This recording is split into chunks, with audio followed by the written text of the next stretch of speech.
Ibu Kepala Biro dan hadirin sekalian yang kami hormati, pada kesempatan ini sekali lagi saya menyampaikan dan berharap dukungan teman-teman dari pemerintah daerah istimewa Yogyakarta untuk memberikan data informasi dan berbagi pengalaman dalam mengelola inovasi kepada teman-teman peserta studi lapangan dari Provinsi Kalimantan Tengah. Dan sekali lagi pada kesempatan yang berbahagia ini, terima kasih yang tak terhingga kami sampaikan atas kesediaan pemerintah Provinsi Daerah Istimewa Yogyakarta untuk menerima kami melaksanakan studi lapangan di Daerah Istimewa Yogyakarta. Mudah-mudahan saling silaturahmi tetap terjalin ya, kedepannya semakin akrab, semakin banyak hal yang bisa kita sharing untuk bisa meningkatkan pelayanan kita sebagai abdi negara, abdi masyarakat ya, untuk terus melaksanakan tugas kita, melaksanakan pengabdian kita, memberikan layanan yang terbaik untuk masyarakat kita.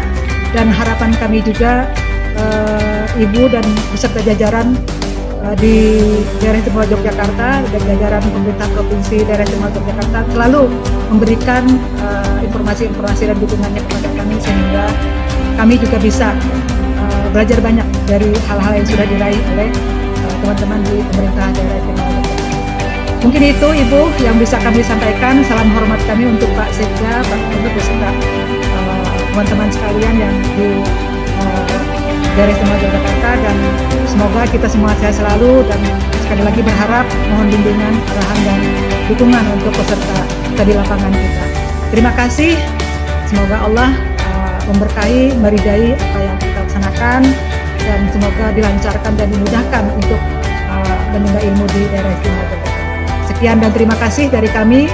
Mohon maaf jika ada hal yang kurang berkenan dari awal hingga akhir nantinya kegiatan setelah ini berlangsung. Saya akhiri, wabillahi taufiq wal hidayah. Wassalamualaikum warahmatullahi wabarakatuh.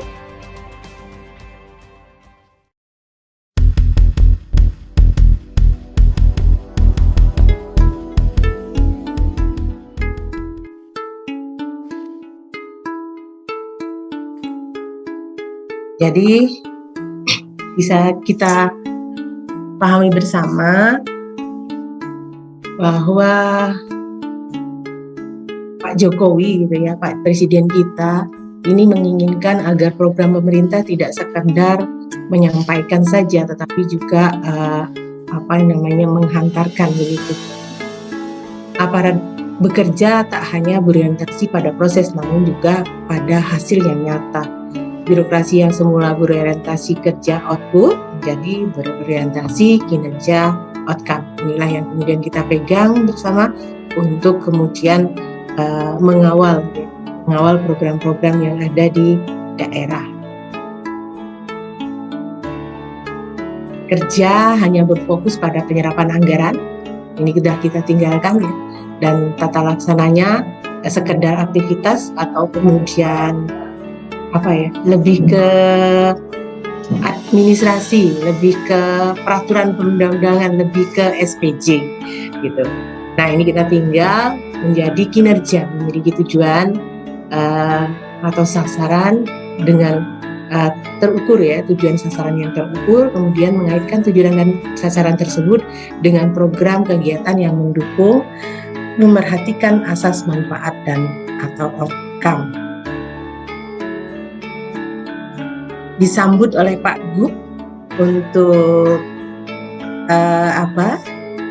kerja yang kemudian harus berubah menjadi kinerja ini, maka melalui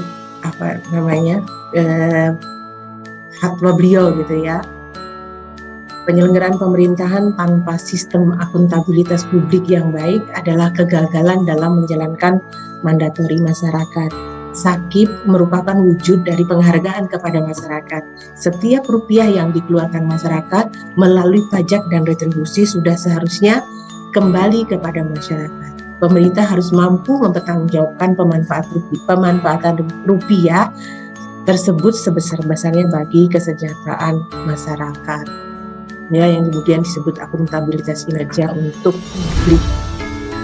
Didorong betul dari komitmen Pak Gubernur kami agar pelayanan ke masyarakat itu menjadi yang prioritas. Jangan sampai masyarakat kemudian merasa diabaikan. Pada saat mengevaluasi akuntabilitas kinerja sesuai dengan Permenpan RB nomor 12 tahun 2015, ada 5 aspek: perencanaan kinerja, pengukuran kinerja, pelaporan kinerja, evaluasi kinerja, pencapaian kinerja. Ini masing-masing ada bobotnya yang kemudian masing-masing dimejawantahkan atau diimplementasikan dengan untuk yang perencanaan itu Renstra, rencana kinerja tahunan, lalu penetapan kinerja. Kemudian untuk pengukuran kinerja ada pemenuhan pengukuran, ada kualitas pengukuran, dan ada implementasi pengukuran. Kemudian untuk pelaporan kinerja ada pemenuhan pelaporan, penyajian informasi kinerja, pemanfaatan informasi kinerja. Selanjutnya di evaluasi kinerja ada pemenuhan evaluasi, kualitas evaluasi, pemanfaatan hasil evaluasi. Kemudian untuk pencapaian kinerja, kinerja yang dilaporkan, output dan outcome, dan kinerja lainnya. Jadi sebetulnya sama aspek yang kemudian harus kita penuhi, karena mengacu dengan Permenpan RB, saya kira juga di Kalimantan Tengah seperti itu.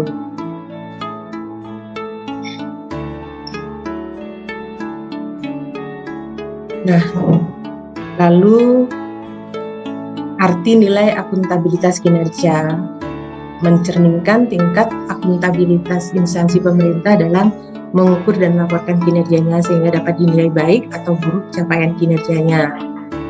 Ini kami posisi untuk sakitnya AA ya dinilai memang di paling tinggi, alhamdulillah, dan ini 3 tahun berturut-turut kami raih. Insya Allah mudah-mudahan untuk mempertahankannya ini yang kemudian kami harus punya greget gitu ya, harus tetap semangat. Di tahun ini memang belum dipublish, tetapi kami berharap skip kami tetap bisa bertahan. Nah, mungkin Kalteng di posisi mana, kami juga nanti belum lihat datanya Ibu, mohon maaf Bapak Ibu semua. Nilai akuntabilitas kinerja mengidentifikasikan bahwa kemampuan instansi pemerintah tersebut untuk merencanakan target kinerja, menselaraskan apa yang dianggarkan dengan yang direncanakan, menyesuaikan apa yang dilaksanakan dengan yang dianggarkan, melaporkan capaian kinerja selaras dengan apa yang telah dilaksanakan dan direncanakan sebelumnya.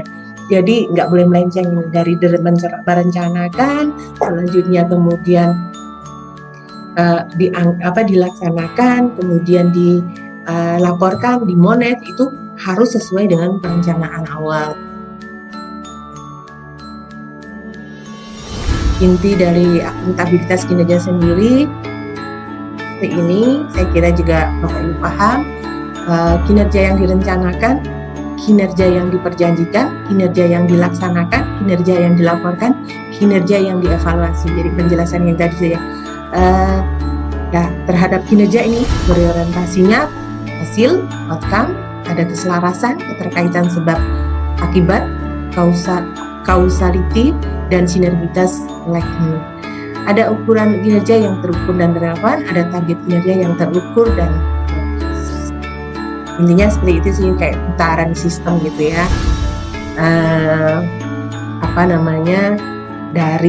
Jadi 1 tahun putaran, 1 tahun perencanaan sampai dengan kemudian dilaksanakan, dilaporkan dan dievaluasi, itu menjadi satu putaran yang kemudian tidak boleh melenceng dari perencanaan awal. Ini komitmen yang kemudian harus dibangun betul, karena sekarang kalau pemeriksaan BPK juga akan melihat perencanaannya seperti apa, pelaksanaannya kemudian seperti apa. Kalau kemudian tidak sesuai, maka akan jadi temuan gitu. Jadi kita betul-betul melaksanakan sesuatu sesuai apa yang telah kita rencanakan dan kita perjanjikan. Yogyakarta, sebagai kota pendidikan di Indonesia, senantiasa meningkatkan mutu pendidikan dengan mengembangkan inovasi-inovasi pembelajaran berbasis teknologi informasi dan komunikasi terkini. Peningkatan inovasi pendidikan tersebut diciptakan untuk memenuhi kebutuhan gaya belajar yang terus berubah sesuai dengan perkembangan zaman. Gaya hidup generasi milenial yang hampir setiap hari mengakses internet perlu dimanfaatkan. Sebuah wadah pembelajaran daring yang akomodatif terhadap kelas konvensional harus dikembangkan sehingga generasi milenial dapat diarahkan untuk tetap dapat menimba ilmu saat mengakses internet. Tatap muka di dalam kelas dapat dilanjutkan secara online melalui pembelajaran atau pemanfaatan kelas maya berbasis internet. Salah satu layanan pembelajaran berbasis teknologi informasi dan komunikasi yang dikembangkan oleh Daerah Istimewa Yogyakarta adalah Jogja Belajar Kelas. Berbeda dengan kelas maya yang lain, Jogja Belajar Kelas dapat diakses secara gratis. Guru dapat saling membagikan materi dan media pembelajaran mereka melalui JB Class. JB Class dapat menghubungkan 3 pengguna sekaligus, yaitu guru, siswa, dan orang tua. Guru dan siswa berinteraksi dalam pembelajaran, sementara orang tua dapat memantau perkembangan pembelajaran putra-putrinya. Penggunaan Jogja Belajar Kelas atau biasa disingkat dengan JB Class sangat mudah. Siswa dapat menggunakan JB Class melalui smartphone-nya masing-masing. Cukup menggunakan akun JB Class dan login dengan klik tombol untuk dapat memanfaatkan semua fitur yang telah tersedia. Dengan penggunaan Jogja Belajar Kelas, setiap saat siswa dan guru dapat terus berinteraksi dan menggunakannya. Pemerataan dan peningkatan mutu pendidikan di Indonesia dapat ditingkatkan dengan melintasi batas ruang kelas bersama Jogja Belajar Kelas. Apakah materi saya sudah nampak di Bapak Ibu sekalian? Jelas, Pak. Ya, sudah. Jelas, Pak. Oke, baik Bapak Ibu, kami mulai. Kami di Balai Tekomdik Dinas Dikpora DIY memang memiliki sebuah layanan pembelajaran elektronis yang kami sebut sebagai Jogja Belajar Kelas, yang pada tahun 2020 kemarin kita ajukan untuk mengikuti inovasi pelayanan publik tingkat nasional, dan alhamdulillah pada tahun 2020 pengajuannya tahun 2019 Bapak Ibu, kemudian tahun 2020 mendapatkan penghargaan top 99 dan kemudian alhamdulillah berhasil masuk ke top 45. Sebelum lebih lanjut ke sana Bapak Ibu, ini kami mohon izin sampaikan sedikit profil kami Balai Tekomdik, Balai Teknologi Komunikasi Pendidikan, yang ini adalah salah satu UPT di bawah Dinas Pendidikan Pemuda dan Olahraga, yang salah satu ketugasannya adalah gerakan pengembangan, produksi, layanan pembelajaran, serta teknologi komunikasi pendidikan untuk meningkatkan persentase sekolah menengah dan khusus yang melaksanakan pendidikan berbasis teknologi informasi dan komunikasi. Kami sendiri cukup surprise Bapak Ibu, karena sebetulnya kami menyadari Bapak Ibu, layanan kami ini masih cukup sederhana, masih perlu banyak pembenahan, masih perlu banyak penambahan fitur-fitur di sana sini. Tapi saat itu sepertinya dari Bapak Ibu di tim penilai di Kemenpan RB sepertinya banyak ketika melakukan penilaian banyak mengarah ke layanan-layanan publik yang bisa membantu pemerintah dalam penanganan pandemi. Jadi sepertinya ada hikmahnya juga pandemi Bapak Ibu, Jogja Belajar Kelas akhirnya bisa masuk ke top 99 dan top 45. Bisa jadi Bapak Ibu kalau tidak ada pandemi mungkin layanan-layanan seperti kami masih belum masuk ke sana ya Bapak Ibu, kelas maya gitu, karena kelas maya sudah banyak sebenarnya Bapak Ibu, cuman kelas maya yang spesifik dibangun oleh sebuah provinsi, kemudian dipakai di provinsi tersebut, dikembangkan secara indigenous, dikembangkan benar-benar dengan berkomunikasi dengan Bapak Ibu guru yang ada di sekolah.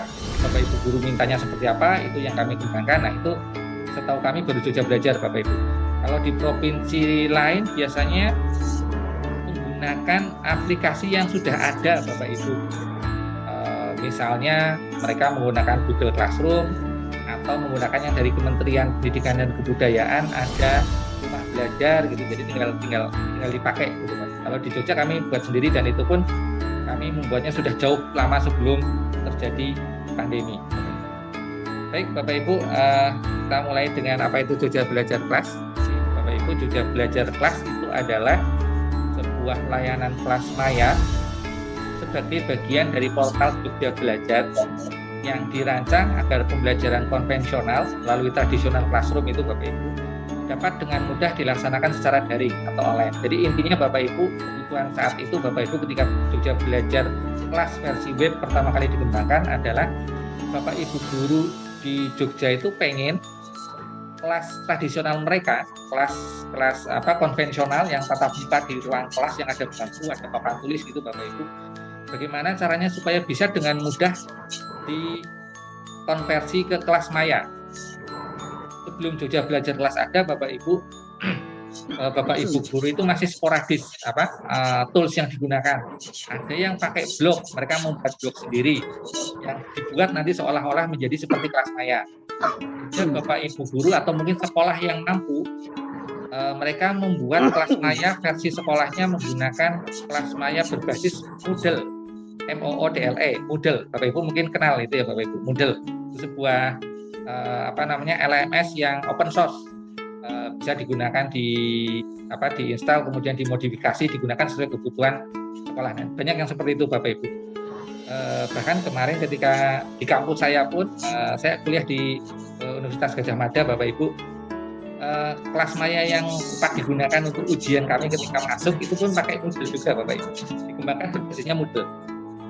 Di sekolah-sekolah seperti itu, di kampus juga seperti itu. Kalau tidak salah ada beberapa fakultas di UNY, Universitas Negeri Yogyakarta, yang juga pakai basisnya Moodle. Di kampus Jogja banyak yang pakai Moodle juga, tapi banyak juga yang menggunakan yang sudah settle ya, Bapak Ibu, engine-nya pakai Google Classroom. Nah, itu Bapak Ibu mengenai definisi apa itu Jogja Belajar Kelas. Jadi intinya membuat kelas maya yang kemudian Bapak Ibu guru di DIY yang literasi digitalnya itu masih bermacam-macam. Ada yang mahir TIK, ada yang masih awam sekali TIK. Nah, gimana caranya biar beliau-beliau itu bisa dengan mudah memindahkan kelas konvensional ke kelas maya.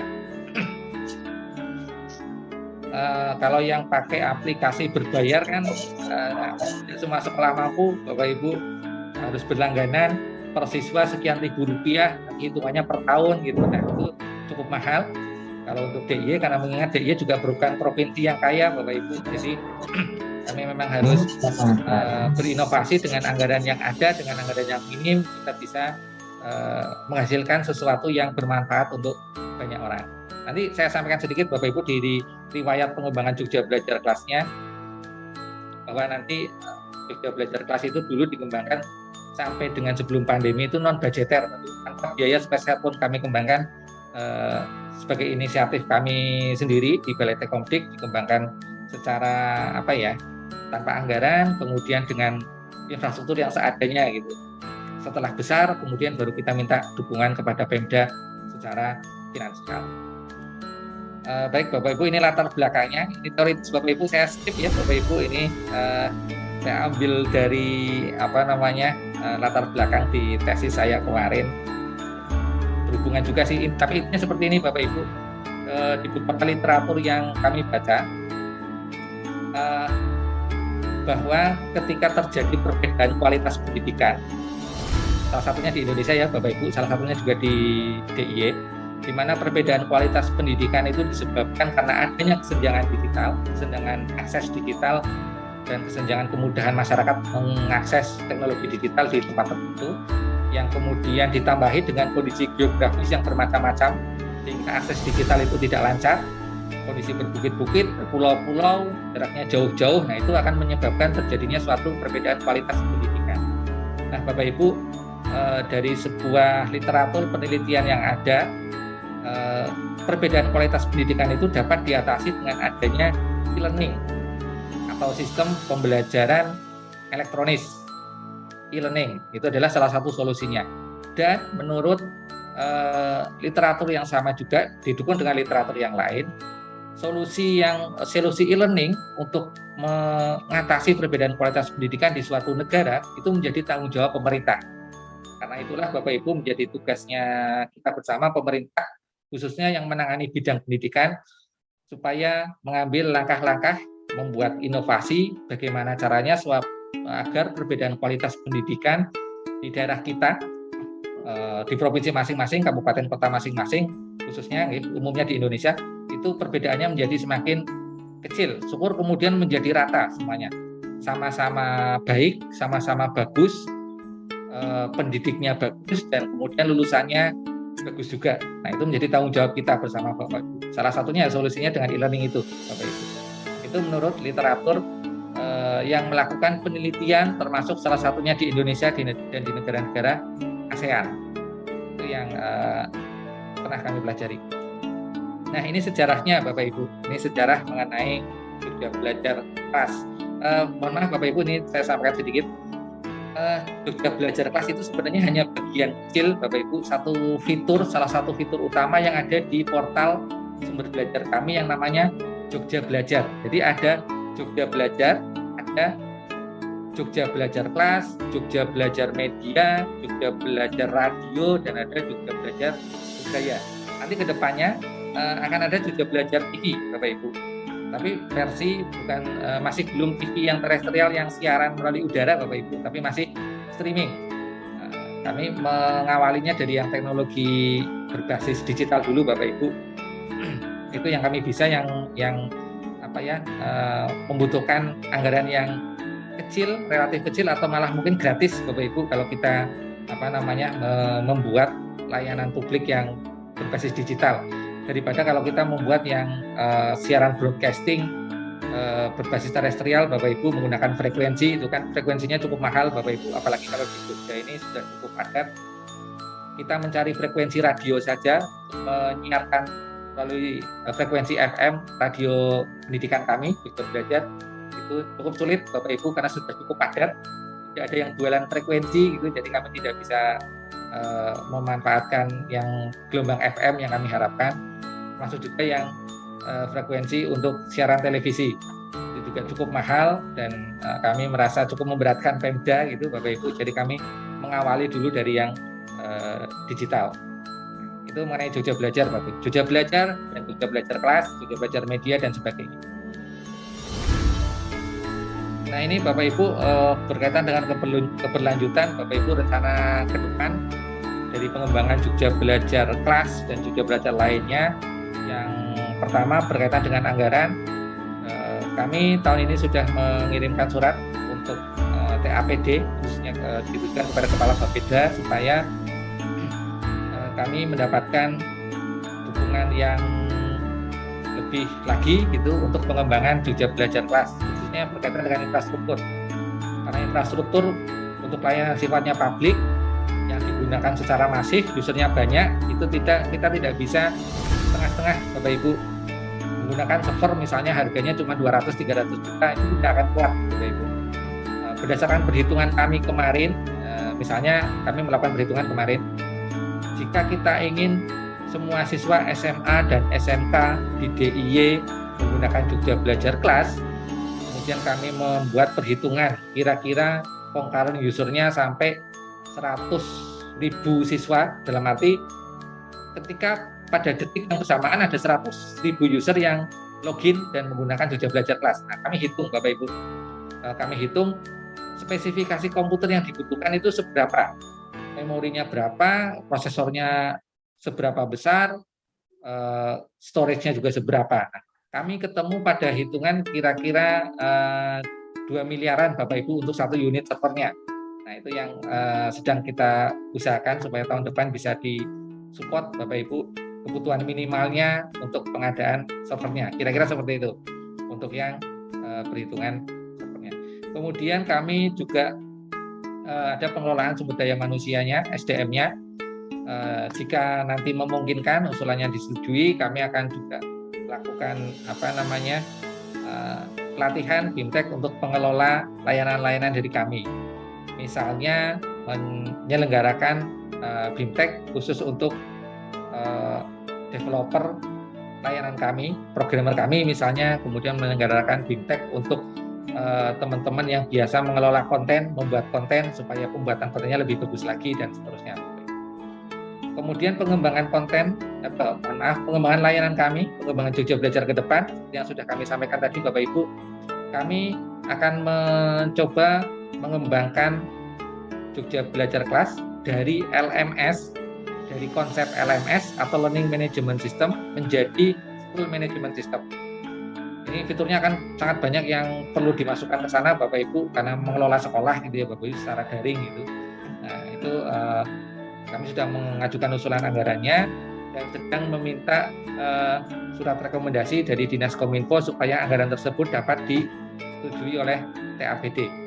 Jadi kalau di Jogja seperti itu Bapak Ibu, ketika kami akan melaksanakan belanja yang berkaitan dengan TIK, baik itu yang bersifat hardware maupun software, aplikasi maupun perangkat keras itu Bapak Ibu, setiap OPD, setiap UPT harus menyampaikan permohonan rekomendasi kepada Dinas Kominfo. Nanti Dinas Kominfo akan menilai investasi tersebut Bapak Ibu. Apakah benar-benar perlu untuk membuat ini, misalkan belanja komputer sejumlah 30 unit misalnya, apakah benar-benar butuh gitu, nanti Dinas Kominfo yang mengeluarkan surat rekomendasi. Jika surat rekomendasi keluar ada, maka usulan anggaran kita untuk tahun depan anggaran itu bisa muncul. Tapi ketika surat rekomendasi dari Dinas Kominfo tidak muncul, maka anggaran kita akan ditolak oleh TAPD. Itu yang berkaitan dengan belanja TIK Bapak Ibu di daerah istimewa Yogyakarta. Demikian Bapak Ibu yang untuk keberlanjutan kami ke depannya. Nah ini kami ada sedikit statistik Bapak Ibu, kenaikan jumlah pengguna Jogja Belajar Kelas dibandingkan antara bulan Maret 2020, yaitu di awal pandemi ketika Jogja Belajar Kelas belum secara masif digunakan oleh siswa dan guru karena pengaruh pandemi, dan bulan Juni 2020 atau hanya sekitar beberapa bulan setelah pandemi berjalan. Total kenaikannya Bapak Ibu untuk pengguna naik hampir 100%, jumlah konten naik 157%, jumlah kelas yang ada di Jogja Belajar Kelas naik 96% atau hampir 100% juga, jumlah guru naik 102%, jumlah siswa naik 97%, dan jumlah orang tua naik 148%. Angka-angkanya ada di grafik yang sebelahnya. Itu angka-angka persentase kenaikan Bapak Ibu, kenaikan total pengguna, jumlah kelas, jumlah guru, jumlah orang tua ketika dibandingkan antara bulan Maret atau pas pandemi mulai dengan bulan Juni atau ketika pandemi berjalan beberapa bulan. Nah Bapak Ibu, ini beberapa kendala yang ada di Jogja Belajar Kelas dan bagaimana kami menanganinya. Yang pertama Bapak Ibu berkaitan dengan SDM Bapak Ibu. Di kami sendiri di Dinas Dikpora DIY di Balai Teknologi, kami ASN atau ASN ya Bapak Ibu, PNS-nya ya Bapak Ibu, PNS atau tenaga pelaksananya yang berkompetensi TIK itu jumlahnya sedikit, hanya beberapa orang, sehingga kami selama beberapa tahun, selama bertahap Bapak Ibu merekrut tenaga bantu teknis atau kalau di Jogja istilahnya NABAT Bapak Ibu, tenaga bantu yang kualifikasinya itu spesifik di bidang TIK dan broadcasting sesuai dengan ketugasan kami secara umum. Sehingga nanti teman-teman yang basisnya TIK itu, basisnya IT, basisnya broadcasting itu bisa membantu untuk mengembangkan layanan pembelajaran elektronis kami. Karena layanan pembelajaran ya sangat membutuhkan tenaga-tenaga tersebut Bapak Ibu.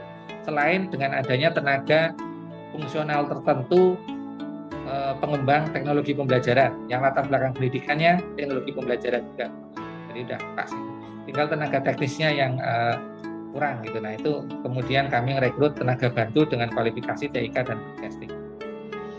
Kemudian kita mengadakan BIMTEK bagi pengelola Jogja Belajar, menggandeng pihak ketiga gitu ya untuk melaksanakan transfer knowledge, pengembangan layanan, transfer knowledge, pengembangan web, pengembangan aplikasi kelas maya.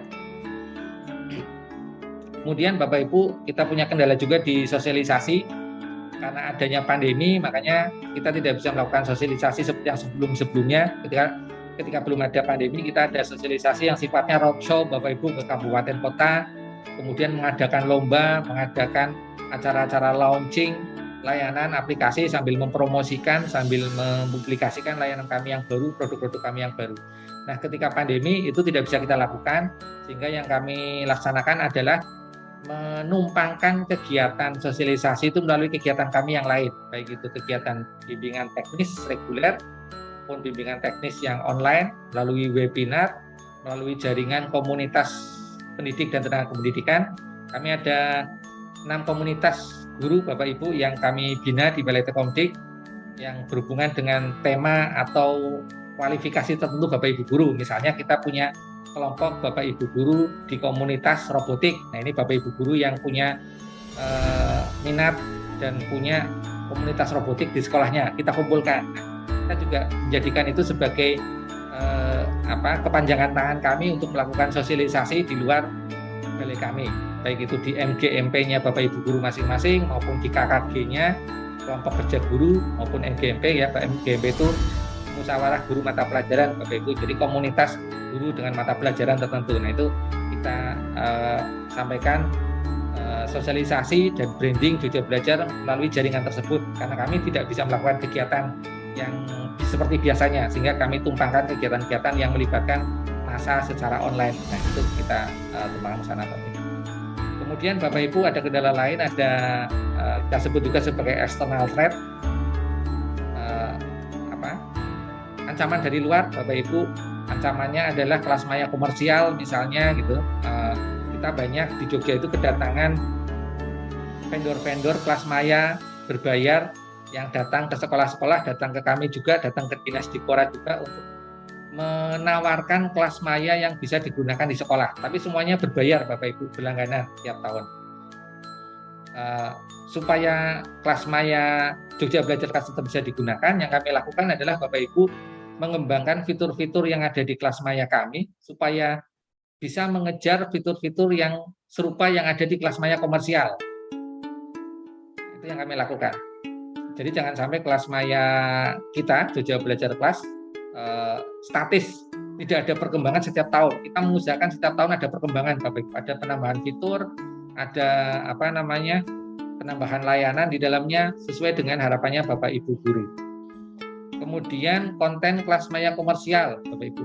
Ketika di kelas maya komersial kontennya ada yang diberikan free, ketika minta lebih siswa harus berlangganan dulu.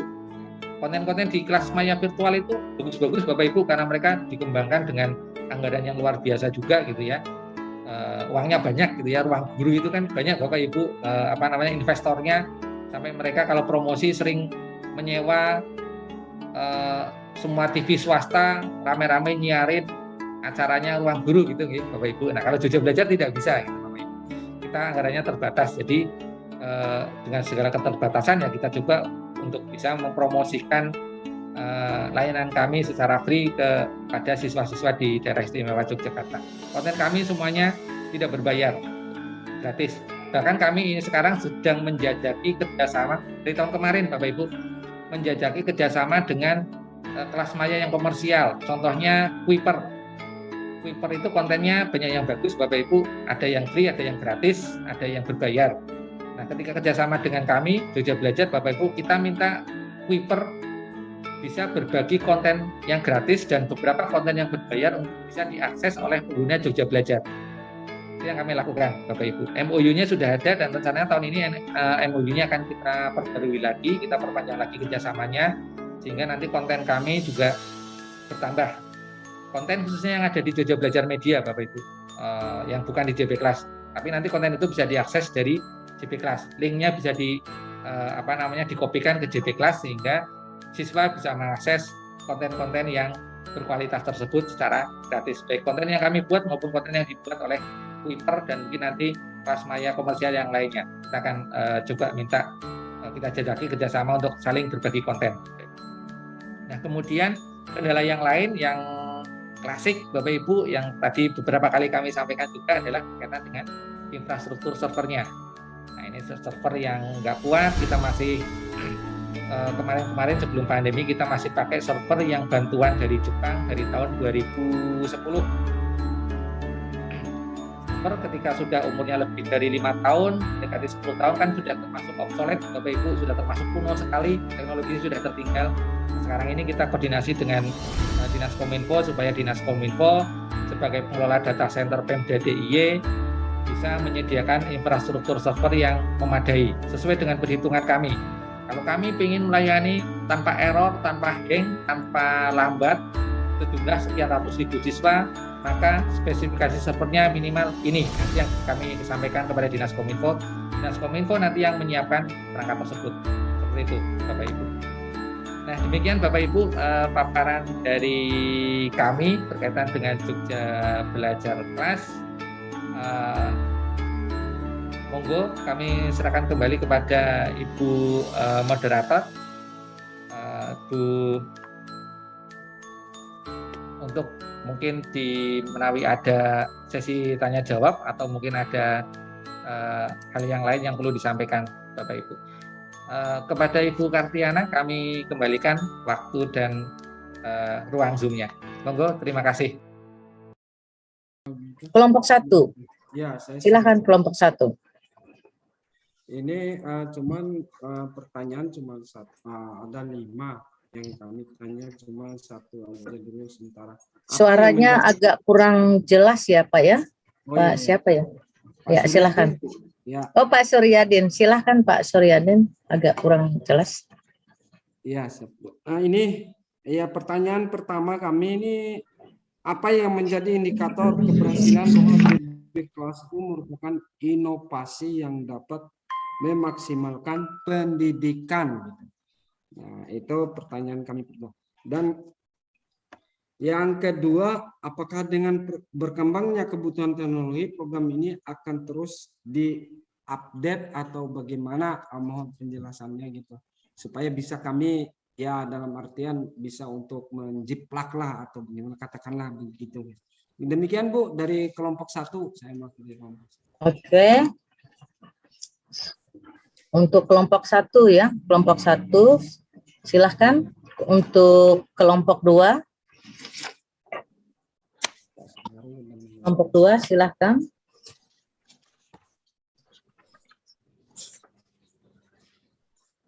Ada 3 orang penanya atau 2 orang. Silahkan kelompok 2.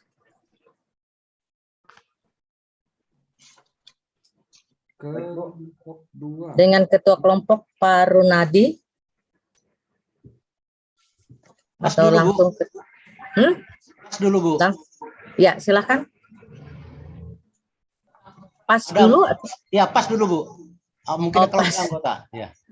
Oke. Kelompok 3, silakan. Kelompok 3. Kelompok 2, Bu. Oh, masih kelompok 2. Ya, Bu. Ya, silakan kelompok 2. Izin Pak Ketua, Pak Parunadi. Ya. Ya, Baik, siap. menyikapi tentang GPS tadi, kalau tidak salah saya mendengar, aplikasi tersebut sudah ada sebelum masa pandemi. Nah, di masa pandemi ini penggunaan aplikasi GPS sangat melonjak drastis karena menyikapi situasi dan keadaan. Dalam aplikasi GPS ini yang mau saya tanyakan, siapa saja yang menjadi mitra kerjanya atau stakeholdernya dalam pengembangan ataupun menjadi operator dalam pengembangan aplikasi. Karena apa? Biasanya aplikasi ini rentan, biasanya diserang virus ataupun hacker.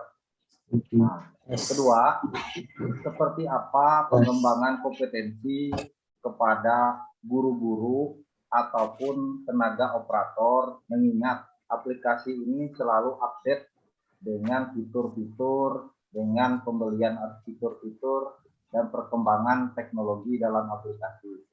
Mungkin itu saja pertanyaan dari saya. Sekian dan terima kasih. Ya.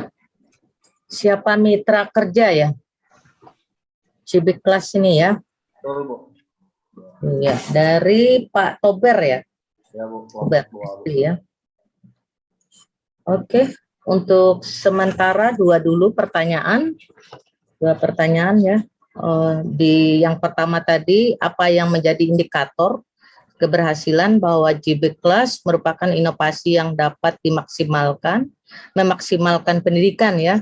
Terus Iya. yang selanjutnya, apakah dengan berkembangnya kebutuhan teknologi, program ini akan terus diupdate, gitu ya, untuk pertanyaan dari Pak Suryadin, kelompok 1 ya. Terus dari kelompok 2, siapa saja mitra ya, siapa mitra kerja dari JB Class ini untuk keberlanjutannya. Baik, langsung saya persilahkan ke Pak Dian ya untuk memberikan komentarnya. Dipersilahkan.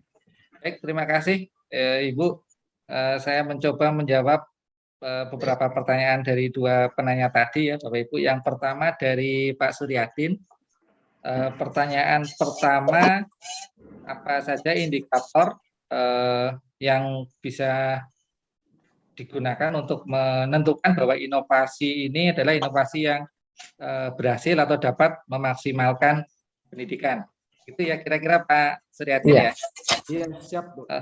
Baik, berkaitan dengan indikator ini Bapak Ibu, jadi tujuan kami untuk mengembangkan layanan ini yang pertama adalah Bapak Ibu, supaya Bapak Ibu guru itu bisa melaksanakan pembelajaran baik secara daring maupun secara luring, minimal tujuan pembelajaran yang ada di pembelajaran konvensional, yaitu pembelajaran luring yang biasa tatap muka di kelas itu Bapak Ibu guru, itu bisa tercapai juga secara daring. Indikator yang paling sederhana itu Bapak Ibu, tujuan pembelajarannya itu tercapai. Penyampaian materinya yang biasanya dilaksanakan secara luring, tatap muka, Bapak Ibu guru memberikan kertas, fotokopian, atau memberikan buku, memberikan LKS, kemudian menyampaikan penjelasan, itu juga bisa dilakukan secara daring. Ketika pandemi, indikatornya adalah penyampaian materi yang biasanya luring itu bisa dilakukan secara daring, secara penuh, Bapak Ibu. Materinya bisa tersampaikan full kepada siswa, siswa memahami dengan baik apa yang disampaikan Bapak Ibu guru, seolah-olah penyampaian itu juga dilaksanakan secara luring juga, secara offline, tatap muka di kelas. Indikatornya yang paling sederhana itu, Bapak Ibu, bahwa tujuan pembelajaran itu tercapai. Walaupun kemarin ketika pandemi itu datang, kebijakan dari Mas Menteri, dari Pak Menteri, kemudian dari para dirjen juga ya Bapak Ibu, disampaikan bahwa Bapak Ibu guru ketika mengajar di pandemi tidak wajib untuk mengejar tercapainya seluruh tujuan pembelajaran, ketuntasan pembelajaran, tidak perlu mengejar ke sana Bapak Ibu saat itu. Tapi sebenarnya kalau harapan kami sih Bapak Ibu, kami menyediakan kelas maya ini sebenarnya supaya Bapak Ibu guru tetap bisa mudah mengejar itu, walaupun ada kebijakan tidak perlu mengejar ketuntasan minimal di pembelajaran, tetapi kami berharap indikator pembelajaran, tujuan pembelajaran itu bisa tercapai juga. Gitu. Ketika luring, Bapak Ibu guru bisa menyampaikan materi secara tuntas, ada evaluasi, ada latihan soal, ada evaluasi, kemudian ada feedback, gitu. Nah, di daring pun, di kelas maya pun, harapan kami bisa seperti itu. Materi bisa disampaikan secara luring, secara daring, mohon maaf. Kemudian latihan soal juga bisa disampaikan secara luring, secara daring. Guru bisa mendampingi siswa dalam berlatih soal. Kemudian guru bisa melakukan evaluasi, siswa bisa mengikuti evaluasi secara daring juga, dan kemudian guru bisa memberikan feedback secara daring juga, menyampaikan hasil kalian seperti ini, ada yang salah seperti ini, yang benar seperti ini, kemudian pemahaman siswa yang kurang bisa dievaluasi, bisa diperbaiki secara daring juga. Itu indikator yang kami harapkan Bapak Ibu. Kalau ditanyakan apakah kita sudah mengukur itu, jawabannya secara jujur belum Bapak Ibu. Selama 1-2 tahun pandemi ini kami fokus untuk delivery layanan kami belum sempat untuk membuat evaluasi secara khusus mengenai layanan ini Bapak Ibu. Jadi sementara kami fokus delivery, fokus pengembangan layanan biar Bapak Ibu guru bisa bisa menggunakannya secara baik untuk mencapai semua tujuan pembelajaran yang ada di rencana pembelajaran mereka, di RPP mereka. Kira-kira seperti itu Pak Suryadin. Yang pasti hanya beberapa hal yang bisa saya simpulkan. Yang pasti yang jangan takut untuk mengawali suatu inovasi, ya, untuk suatu inovasi. Dan yang pasti untuk mengawali itu tidak perlu harus dengan biaya atau anggaran yang besar. Tadi saya dengar malah tadi belum ada anggaran, ya, baru setelah Betul Ibu, akademi. Baru setelah itu dilirik, ya, setelah ikut inovasi, ya. Betul. Dan bisa dimulai dengan pihak kerjasama, ya, dengan pihak yang ketiga juga, ya. Dan bila sudah memiliki inovasi itu harus, ya, dirawat dengan cara melakukan update, ya, setiap saat itu, agar inovasi yang sudah ada itu tetap berkesinambungan. Kami juga berapa ribu sudah mendiklatkan peserta, Pak, dengan inovasi-inovasi yang ada, tetapi mungkin karena kurang update-nya itu sehingga langsung hilang saja, ya. Beberapa saat. Dan yang pasti perlu selalu setiap saat itu sosialisasikan, ya. Ada pimpinan dan lain sebagainya bahwa kita di kantor ini punya satu inovasi. Dipromosikan, gak usah malu, ya, dipromosikan, orang tahu. Nah, itu yang saya dengar, ya, dipromosikan atau disosialisasikan setiap saat. Dan juga strategi pengelolaan SDM harus tepat sesuai yang dibutuhkan. Jadi tidak hanya skill yang awalnya bagus, tetapi ketika kerja dia tidak bisa melakukan apa yang sesuai yang kita inginkan.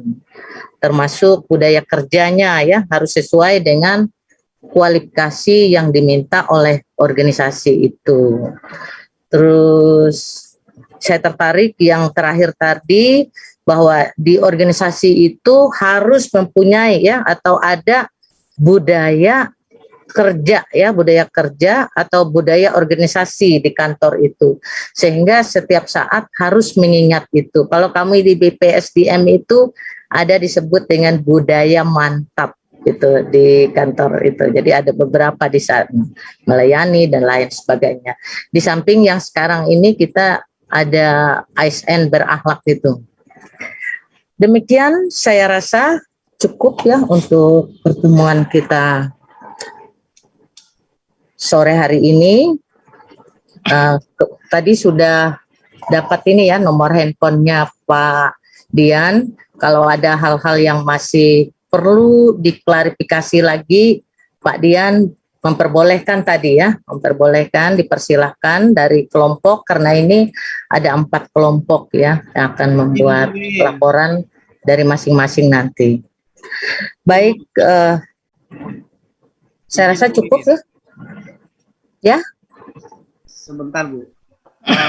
Bisa enggak kami minta bahan yang disampaikan oleh Pak Dian tadi, Bu, bahan tayang, Bu, untuk dikirimkan? Nanti saya kirimkan. Siap, makasih, Pak. Mohon maaf, nanti mohon izin saya kirimkan ke Bu Rina, gimana Bapak Ibu? Oh iya, boleh ke Bu Rina, ya. Nanti Bu Rina BPSDM. Ya, bisa. Makasih Pak Dian, terima kasih, Bu. Iya, oke. Masih ada sebelum ditutup? Cukup? Kayaknya cukup deh, ya. Ya, baik, saya atas nama pribadi dan juga BPSDM moderator pada saat ini mengucapkan banyak terima kasih kepada Pak Dian, ya, atas kerjasama dan juga presentasi yang luar biasa, dan mohon dimaafkan apabila ada hal-hal yang kurang berkenan ketika kami memandu kegiatan ini. Demikian juga untuk peserta studi lapangan, semoga apa yang disampaikan ini bermanfaat, bisa digunakan. Demikian kami sampaikan, hanya pantun untuk mengakhiri, karena tadi sudah ngomong-ngomong mau berjalan-jalan di Jogja nih kayaknya. Makanya saya kasih pantun aja nih. Pantunnya begini, jalan-jalan ke Yogyakarta, tidak lupa beli makanan. Demikian pertemuan kita, jika ada yang salah mohon dimaafkan. Terus buah nenas, buah ceri, dicampur gula, enak sekali. Cukup sekian pertemuan kali ini. Semoga bisa bertemu lagi di kemudian hari.